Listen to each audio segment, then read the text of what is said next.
story of the Halls of Infusion may just appear to be another Titan facility on the surface, but the implications on the greater lore may be far more reaching than you imagine. The chamber has been breached, and trusted adventurers are called upon for aid to stop a primalist threat. Don't forget to like and subscribe, and stay to the end to hear some theories and speculation on how this dungeon ties into the greater story of Azeroth. You can always tell me yours in the comments. Come, take a seat by the fire. The primalists are the fanatical followers of the primal incarnates. Long ago, the dragon incarnates chose not to side with the Titans or the other aspects, believing that the sheer power of the dragons gave them the right to rule over Azeroth. In the ensuing war, these incarnates turned back to the elements, infusing themselves with its power. The halls themselves can be found deep beneath Tyrhold, right on top of a wellspring. Wellsprings are locations in Azeroth where we were told that the energies from the Well of Eternity had coalesced. The Well of Eternity, however, was a font of near limitless magic at the centre of Azeroth, born from a great wound left behind after Aman'Thul, the Titan, ripped an old god from the planet. The well is described as drawing upon the power of the great dark beyond to seed all life. The Titan Keeper Tyr left defences, but his absence has been long. Are they still enough? The Titans are the godlike pantheon of beings that brought order to Azeroth and shaped the very land, allowing life to flourish. They left behind their most powerful creations, the Keepers, to safeguard the world. Tyr was one of these. On entering the beautiful mechanical facility, the adventurers immediately see the fighting is already well underway. The primalists have begun to wear down the defences and are penetrating deep within the facility.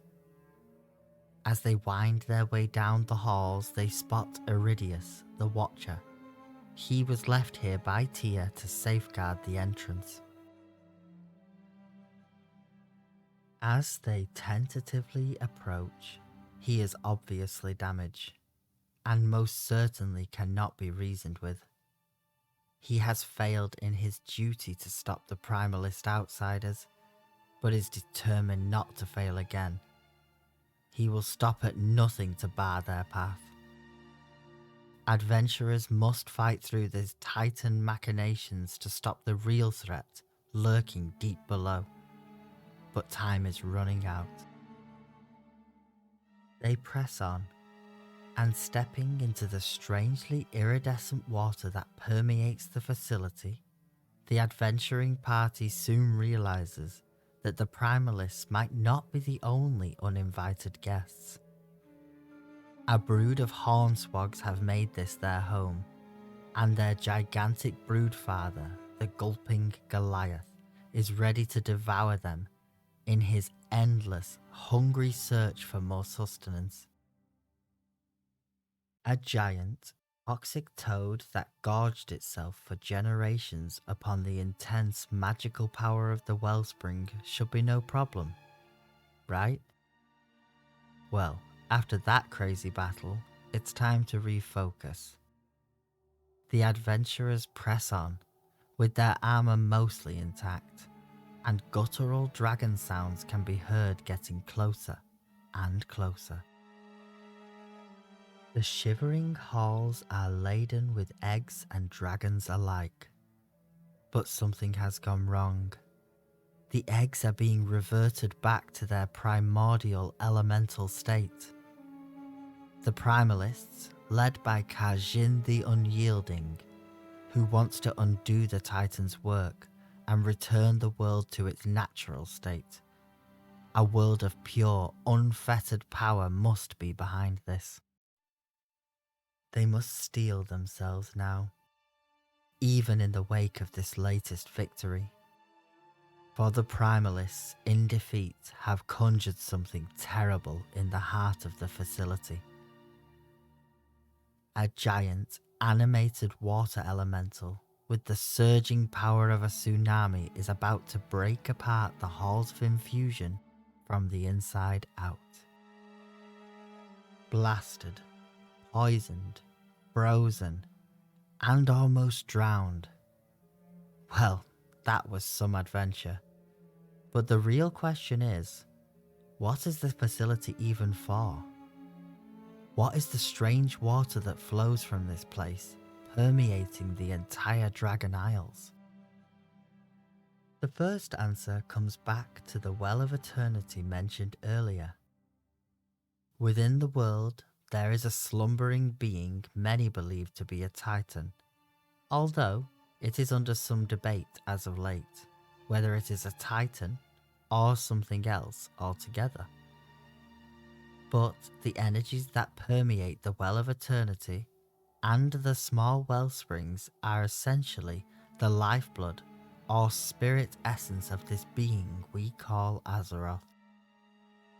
This water of sorts is filled naturally with spirit essence and then infused with other elements in facilities just like this. As a final step, the Titans use arcane magic, or order magic as it is often referred to, as a means of controlling this potent magical water to suit their needs. This water has many effects, such as accelerating the growth or altering living things nearby. Now, let's try to answer why the water from this facility gets pumped across the Dragon Isles, and to the pools of life in particular. To help explain this, let's look back at the second boss, the Hornswogg. These toads do have a draconic appearance, not like the proto-dragons that we fight, but more like the dragon aspects themselves, the ones altered by the Titan's touch. The life pool is the place where dragons are born and raised. This water is used to nourish them while they are still an egg, but it also changes them just like it did the toads.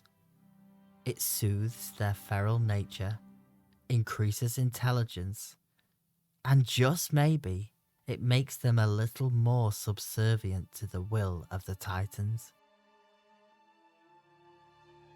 We will talk more about the altering of dragons in an upcoming video, and when we explore the lore of the Ruby Life Pool's dungeon. But when the primalists talk about removing the Titan corruption, they are being quite literal. What else have the Titans altered from its natural state to better fit their vision? What about the other wellsprings and similar facilities across Azeroth? We, as players, will obviously fight against the primalists. Their vision of the future does not include us, and our goals so far have aligned with the Titans. But what happens one day when they do not? This has actually happened before in the Ulduar raid with the fight against Algalon. He almost erased all life on Azeroth, as in Hid's words, he has done countless times before on other worlds, with zero regard for us. The Titans are not the benevolent gods they appear to be on the surface. They have their own agenda, and as long as the lesser beings swear fealty, they are allowed to coexist. But opposing them means instant imprisonment, or worse fates.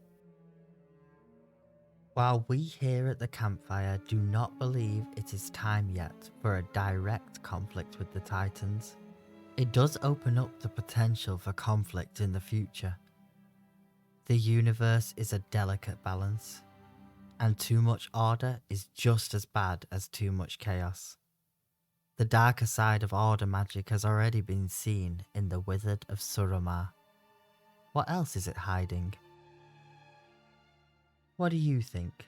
Are we building up to a fight against the Titan overlords? Maybe even the aspects themselves will sever their connection. Tell me what you think in the comments, and come back anytime.